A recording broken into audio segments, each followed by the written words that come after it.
नमस्कार students, BA first year के विद्यार्थी जिनके फिलॉसफी विषय है, मैं उनके लिए ये वीडियो तैयार कर रहा हूँ। और पिछली 2-3 क्लासों से मैंने ये समझाने का प्रयास किया कि फिलॉसफी क्या है, व्हाट इज फिलॉसफी।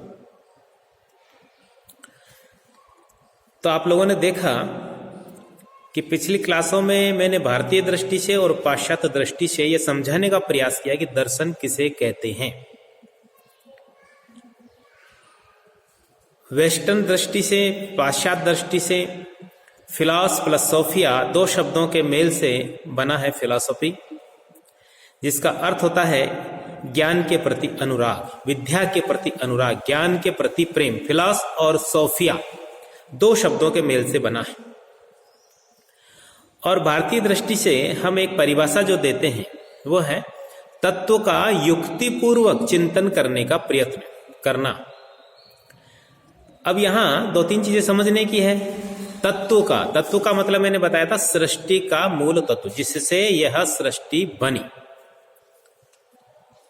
उसका युक्तिपूर्वक का मतलब होता है तार्किक। यानी फिलॉसफी में जो भी बात की जाएगी वो तार्किक होगी, अतार्किक नहीं होगी, अंधविश्वास पर आधारित नहीं होगी। और उसको जानने का प्रयास करना।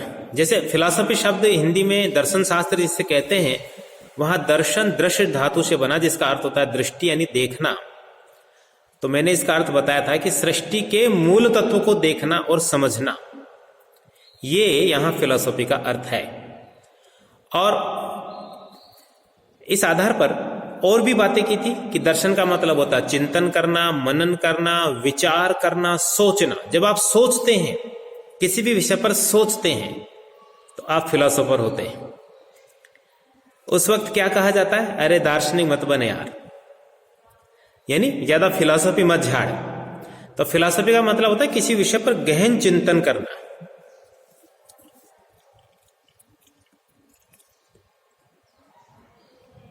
तो सामान्य व्यक्ति भी फिलॉसफर है, क्योंकि वो भी किसी विषय पर चिंतन करता है। और जो दार्शनिक हम पढ़ने वाले हैं वो भी फिलॉसफर है, क्योंकि वो भी चिंतन करते हैं। लेकिन हमारे चिंतन में और फिलॉसफर्स जो हैं, दार्शनिक हैं, उनके चिंतन में क्या अंतर है? तो इनके चिंतन में एक जो बहुत बड़ा अंतर है वो ये है कि हमारा चिंतन संक्षिप्त होता है, छोटा होता है, किसी छोटी विषय और छोटी समस्या को लेकर होता है। लेकिन जो फिलॉसफर होते हैं वो संपूर्ण सृष्टि पर चिंतन करते हैं, संपूर्ण जीवन और जगत पर चिंतन करते हैं, मनुष्य के मूल समस्या पर चिंतन करते हैं। और मनुष्य की मूल समस्या क्या है? कि सभी प्राणी दुखी हैं। क्यों है दुखी? इसका कारण खोजना चाहते हैं और इसका निवारण खोजना चाहते हैं। और आम आदमी भी यही प्रयास में लगा रहता है कि मेरे जीवन के दुख कैसे मिटे। लेकिन जब इनका पूर्ण और पर्याप्त जब कोई हल समाधान खोजने का प्रयत्न होगा, तो वो दर्शन होगा, वो फिलॉसफी होगी, वो चिंतन होगा। लेकिन हम जो करते हैं वो छोटे छोटे भागों में, टुकड़ों में करते हैं। तो इसलिए हमारी कोई फिलॉसफी नहीं बनती। और जो फिलॉसफर हम पढ़ने वाले हैं वो आजन्म में ऐसा करते रहते हैं, इसलिए उनके चिंतन को हम फिलॉसफी के रूप में पढ़ते हैं। तो मेरे ख्याल से इसे ज्यादा बोलने की आवश्यकता नहीं है, फिलॉसफी क्या होती इस पर। फिर एक छोटी सी चीज समझने की ये थी कि फिलॉसफी को अमूमन एक तो हम एक दृष्टि से तो ये वर्गीकरण करते हैं कि फिलॉसफी, भारतीय फिलॉसफी और पाश्चात्य फिलॉसफी। यानी भारत के अलावा जो अन्य दार्शनिकों ने, विश्व के अन्य हिस्सों के दार्शनिकों ने जो चिंतन दिया, वो हम दूसरे भाग में विदेशी फिलॉसफी यानी पाश्चात्य फिलॉसफी। और भारतीय ऋषि महर्षियों का जो चिंतन, दार्शनिकों का जो चिंतन हो, उसे हम भारतीय फिलॉसफी, भारतीय दर्शन शास्त्र कहते हैं। और अब यहां एक करके इन दोनों को, भारतीय और पाश्चात्य फिलॉसफी को एक करके, और हम दर्शन की 3 शाखाओं पर बात कर रहे थे, जिसमें पहली शाखा थी तत्व मीमांसा, जिसमें हमने 2-3 बातें की थी। तत्व मीमांसा यानी सृष्टि का मूल तत्व क्या है, ये सृष्टि किस मूल तत्व से बनी,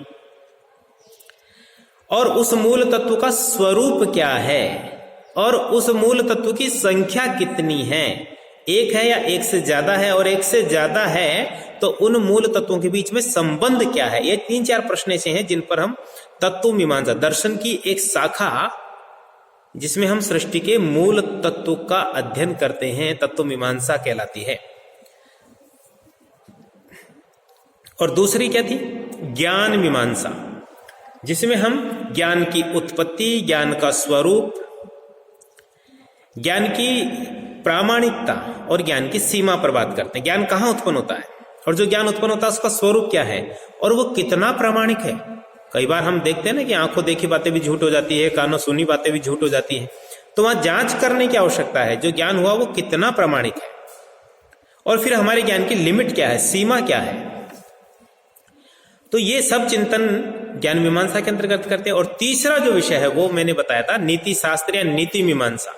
इसमें हम मनुष्य के जीवन का उद्देश्य क्या है, क्या लक्ष्य है, मनुष्य के लिए कल्याणकारी चीजें क्या है, कौन सा कर्म शुभ है, कौन सा कर्म अशुभ है। यदि हम इसको दूसरे तरह से कहें तो हम कहेंगे कि मनुष्य के कर्म, चरित्र और आचरण का अध्ययन करने वाला जो शाखा है वह है नीति शास्त्र कहलाती है, जिसमें हम नैतिक शब्दों पर बात करते हैं।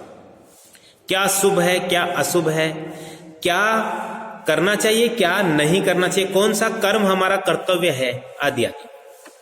तो इसके बाद मैंने बताया था कि बीए फर्स्ट ईयर में 2 पेपर चलते हैं फिलॉसफी के, जिसे एक को कहते हैं फर्स्ट पेपर भारतीय दर्शन, और मैंने बताया था दूसरा पाश्चात्य दर्शन जो सेकंड ईयर में शुरू होगा आपके। लेकिन अभी दर्शन की जो 3 शाखाएं हैं उसमें से एक शाखा नीति मीमांसा या नीति शास्त्र, वह है आपका दूसरा पेपर है। पहला पेपर है भारतीय दर्शन और दूसरा है नीति शास्त्र। भारतीय दर्शन पर आपको दत्तायन चटर्जी या हरेंद्र प्रसाद सिन्हा की पुस्तक लेनी है। भारतीय दर्शन पर जो फर्स्ट पेपर है हरेंद्र प्रसाद सिन्हा या दत्तायन चटर्जी की लेनी है। और नीति शास्त्र के लिए आपको वेद प्रकाश वर्मा, नीति शास्त्र के मूल सिद्धांत, और उसमें एक पुस्तक और होगी, 2 पुस्तकें लेनी पड़ेंगी। भारतीय नीति शास्त्र का भी कुछ हिस्सा है तो डॉक्टर दिवाकर पाठक।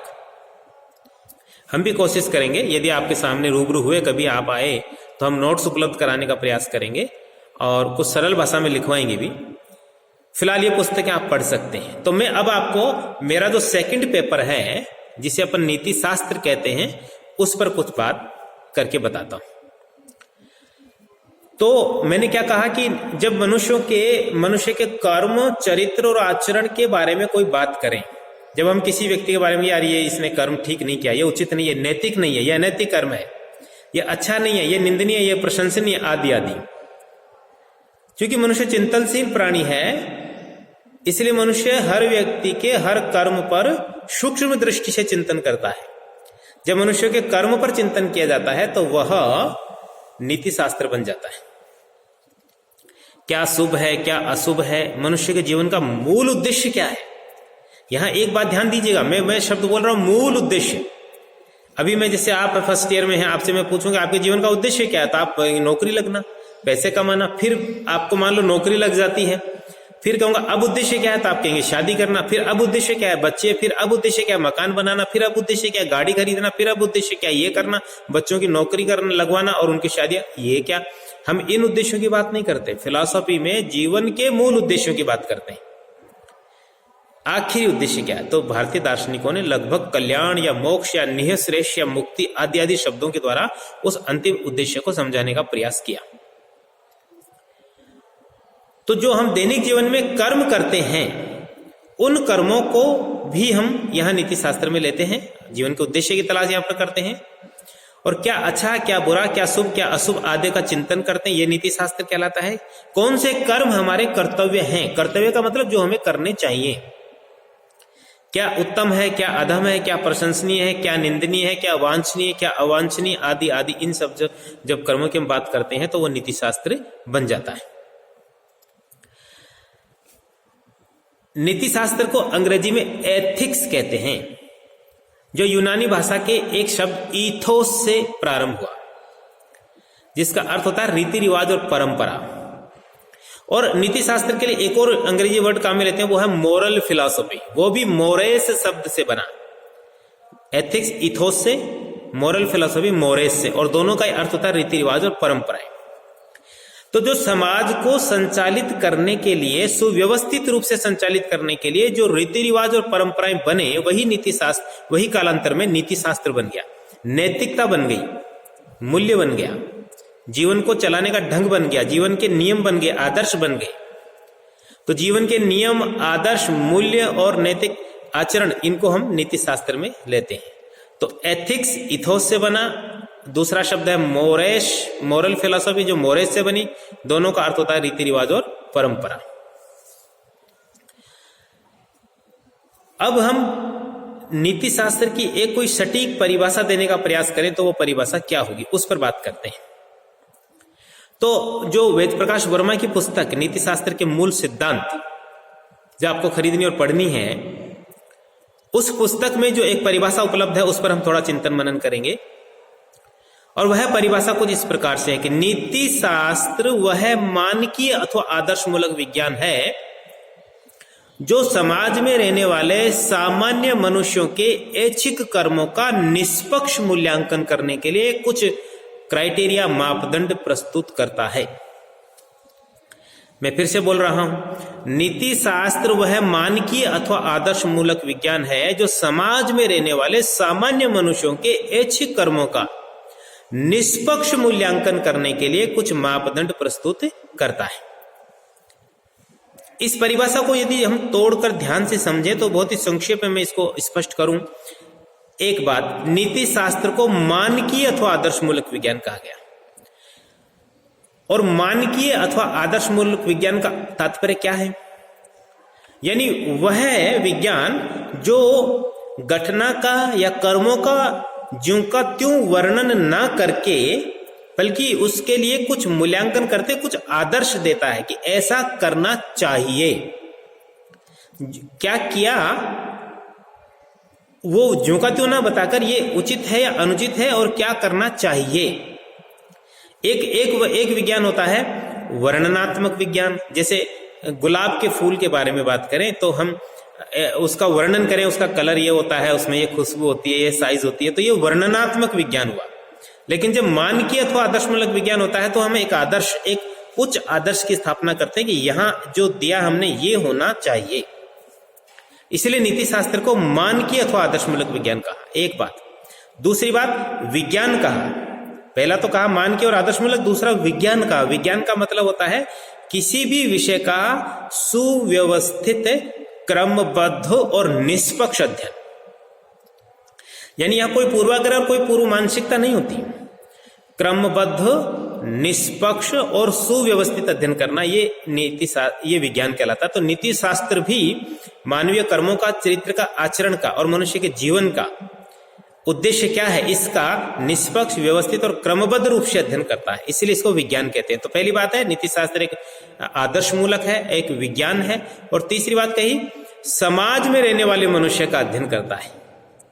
यानी ये अकेला कोई मनुष्य रह रहा है, जंगल में रह रहा है, उस मनुष्य के चरित्र और आचरण से नीति शास्त्र को कोई लेना देना नहीं। समाज में रहने वाला मनुष्य इसके चिंतन का विषय। और वो भी कैसा? समाज में रहने वाला भी कैसा? सामान्य मनुष्य। सामान्य का मतलब है जो ठीक बुद्धि और सोच समझ वाला है। यानी कोई मेंटली डिस्टर्ब है, पागल है, विक्षिप्त है, छोटा अबोध बच्चा है या बहुत वृद्ध मनुष्य है जो अपना नियंत्रण खो चुका, उसका अध्ययन नहीं करता, वो असामान्य है। यहां पर बात हो रही है समाज में रहने वाला और सामान्य मनुष्य। तो चार बातें हुई। नीति शास्त्र आदर्शमूलक विज्ञान है, समाज में रहने वाले मनुष्य का अध्ययन करता है और सामान्य मनुष्य का अध्ययन करता है। और क्या कहा हमने? समाज में रहने वाले सामान्य मनुष्यों के ऐच्छिक कर्मों का। अब हमारे जो कर्म हैं वो भी दो भागों में बांटे गए हैं, इस पर आगे भी बात करेंगे अपन, ऐच्छिक और निरैच्छिक। ऐच्छिक का मतलब है जिन्हें हम सोच समझकर, विचार विमर्श करके अपनी इच्छा से करते हैं, जहां चुनने की स्वतंत्रता है। एक से अधिक कर्म है, हम चाहे तो ये करें, चाहे तो ये करें और चाहे तो ना करें। जैसे आपने ऑप्शनल विषय लिए तो उसमें आपने चुना, 15-20 विषयों में से आपने 3 विषय चुने। तो ऐच्छिक का मतलब होता है जिन्हें हम अपनी इच्छा से जानबूझकर, सोच समझकर चयन करते हैं और जिन पर हमारा नियंत्रण है और जिनके लिए हम उत्तरदायी भी हैं। ऐसे कर्मों का नीति शास्त्र में अध्ययन किया जाता है। और दूसरे कर्म कौन से हैं? अनैच्छिक, निरैच्छिक, यानी वो कर्म जिन पर हमारा कोई नियंत्रण नहीं होता, जो ऑटोमेटिक होते, हम चाहें तब भी उनको रोक नहीं सकते। तो ये 5 बातें की और फिर हमने क्या कहा कि इन कर्मों का निष्पक्ष मूल्यांकन करने के लिए, यानी कोई पक्षपातपूर्ण नहीं, निष्पक्ष मूल्यांकन करने के लिए कुछ क्राइटेरिया प्रस्तुत किए जाते हैं, मानदंड प्रस्तुत किए जाते हैं, जो हम आगे चलकर पढ़ेंगे। जब हम एक एक चैप्टर लेंगे तो प्रत्येक एक चैप्टर में एक क्राइटेरिया होगा कि हमें जो कर्म करते हैं वो क्यों करने चाहिए, कौन सा कर्म करना चाहिए, कौन सा नहीं करना चाहिए, कौन सा कर्म शुभ है, कौन सा अशुभ है। तो निष्पक्ष मूल्यांकन करना और उसके लिए कुछ मापदंड प्रस्तुत करना, कुछ पद्धतियां प्रस्तुत करना, ये नीति शास्त्र का उद्देश्य है। तो मैंने बहुत ही जल्दबाजी में, मैंने एक दिन पहले की वीडियो में भी ये कोशिश की थी कि मैं आपको ये समझाऊं नीति शास्त्र किसे कहते हैं। आज मैंने फिर ये कोशिश की है, अगला वीडियो फिर लेके उपस्थित होऊंगा। तब तक जय हिंद, जय भारत।